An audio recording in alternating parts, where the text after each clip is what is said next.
En ce jour du 9 mai 2022 en pleine guerre avec l'Ukraine, la Russie célèbre la victoire de l'URSS du 9 mai 1945 sur l'Allemagne nazie par le défilé militaire avec la démonstration de force et de dissuasion nucléaire, et qui sera très scrutée par les grandes puissances occidentales qui soutiennent l'Ukraine sans pour autant oser attaquer la Russie pour défendre l'Ukraine.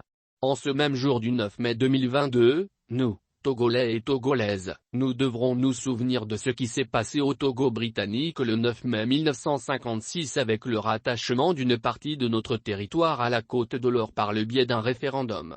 Aujourd'hui est le 66e anniversaire.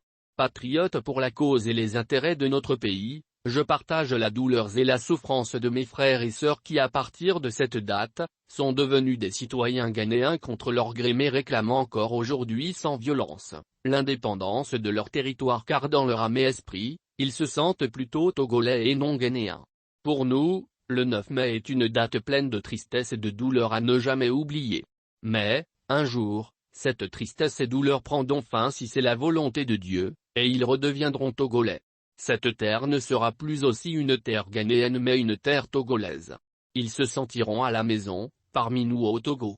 Ce jour-là, encore lointain mais certain, arrivera et sera un jour que nous célébrerons ensemble pour notre réunification. Telle sera ma mission en tant qu'homme politique pour la cause de notre pays. Ironie du sort, c'est cette même URSS représentée par M. Tsarapkine, qui a plaidé avec force en faveur de l'unification du Togo français et britannique le 3 mars 1954 à la 507e séance du Conseil de tutelle en dénonçant la planification cachée du rattachement du Togo britannique à la Côte de l'Or avec un long plaidoyer que je reproduis ici intégralement, mot à mot. Monizur Tsarapkine, Union des républiques socialistes soviétiques accent aigu, déclare que, depuis le moment où les Nations Unies ont été saisies en 1947 de la question de l'unification du Togo, les deux autorités administrantes ont soulevé des difficultés parce qu'elles n'ont ni le désir ni l'intention de favoriser l'unification des deux territoires sous tutelle.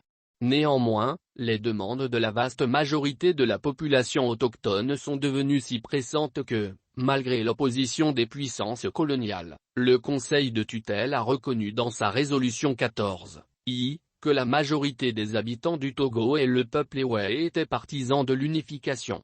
Par la suite, les missions de visite de 1949 et de 1952 ont attiré l'attention du Conseil sur l'ampleur extraordinaire que prend le mouvement en faveur de l'unification et sur le fait que la demande d'unification est un problème pratique très réel auquel il faut d'urgence apporter une solution. Le Conseil a repris cette opinion dans la résolution 643, XI. De son côté, l'Assemblée générale, dans sa résolution 652, VI, a constaté que la majorité de la population des deux territoires sous tutelle aspire manifestement à l'unification des deux Togo et a recommandé un certain nombre de mesures pour favoriser cette unification et en particulier l'établissement d'un conseil mixte. Avant de prendre une décision, le Conseil de tutelle et l'Assemblée générale avaient eu soin d'étudier minutieusement la situation dans les deux Togos, d'entendre les représentants des autorités administrantes et de la population autochtone, d'envoyer des missions de visite sur place et d'examiner de nombreuses pétitions en faveur de l'unification et de l'indépendance. Les deux autorités chargées de l'administration, tout en donnant apparemment leur appui à ces décisions, ont fait tout ce qui était en leur pouvoir pour rendre impossible leur application. On trouve une preuve frappante de l'attitude du gouvernement du Royaume-Uni dans le document hautement confidentiel T-P.6/L.11, dont un des pétitionnaires a parlé devant la 4e commission, lors de la 8e session de l'Assemblée. Les gouvernements du Royaume-Uni et de la Côte de l'Or ont décliné toute responsabilité pour ce document, mais il est curieux de constater que l'autorité administrante a méthodiquement appliqué le plan d'action qui y figure. L'objectif de ce plan est d'empêcher l'unification du Togo et de faciliter du Togo sous administration britannique par la Côte de l'Or.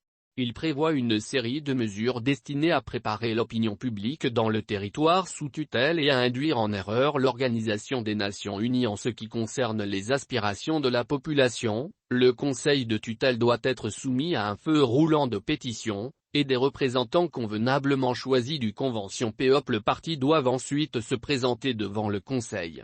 Or, c'est exactement ce qui se passe. Cette campagne a pour but d'engager les Nations Unies à donner leur accord à l'intégration du territoire sous tutelle à la colonie de la Côte de l'Or et à mettre fin à l'accord de tutelle, ce qui soustrairait le Togo sous administration britannique au régime international de tutelle.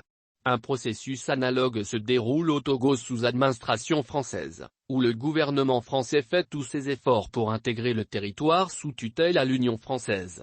Si ces efforts étaient couronnés de succès, le Togo serait définitivement coupé en deux et tout le régime de tutelle disparaîtrait. Le régime international de tutelle, qui fait l'objet du chapitre XI de la Charte, a pour but d'amener les populations de territoires sous tutelle vers la capacité à s'administrer elles-mêmes ou l'indépendance. Il est évident que le régime de tutelle ne doit pas durer indéfinitivement, mais en revanche, il ne doit pas cesser avant que les objectifs du chapitre XI n'aient été atteints. La tutelle finira ipso facto dès que les territoires sous tutelle seront devenus autonomes ou indépendants. Si après cela, les populations des territoires intéressés décident de s'associer avec un autre État ou un groupe d'États, la Côte de l'Or ou l'Union française par exemple, elles auront parfaitement le droit de le faire puisqu'elles constitueraient des États souverains. Le peuple du Togo est cependant très loin d'être souverain et indépendant. Permettre au Togo d'être démembré et absorbé par les colonies voisines constitue une violation intolérable du régime international de tutelle. Le Conseil a reçu communication d'un certain nombre de pétitions dont les auteurs protestaient contre l'intégration à la Côte de l'Or et à l'Union française. Dans le document T-6-L.8 par exemple, les pétitionnaires affirment que le gouvernement de la Côte de l'Or se sert des membres de l'Assemblée législative et des fonctionnaires pour obtenir l'intégration du territoire sous tutelle et mettre en œuvre le plan défini dans le document hautement confidentiel. Les chefs des partis politiques et la population du territoire sous tutelle protestent énergiquement contre ces procédés et demandent à l'Organisation des Nations Unies d'empêcher ce qu'ils considèrent comme une catastrophe. Une autre pétition, T-P.6 et 7-L.30, présente une plainte analogue et demande instamment que le Conseil mixte soit reconstitué. D'autres pétitions, telles que celles qui figurent dans les documents T-P.6 325 et T-P.6 326 et A2.1, donnent des exemples de la façon dont les autorités administrantes persécutent et briment les partis politiques et les chefs de partis autochtones qui demandent l'unification, alors qu'elles accordent des dons et des faveurs à ceux qui sont prêts à abandonner la cause de l'unification et de l'indépendance et à réclamer l'intégration. La situation générale est claire. Les unions administratives, dont le nom est euphémisme, constituent, comme la délégation de l'Union soviétique l'a toujours affirmé, un moyen de réaliser l'annexion d'un territoire sous tutelle après l'autre pour les intégrer dans le régime colonial.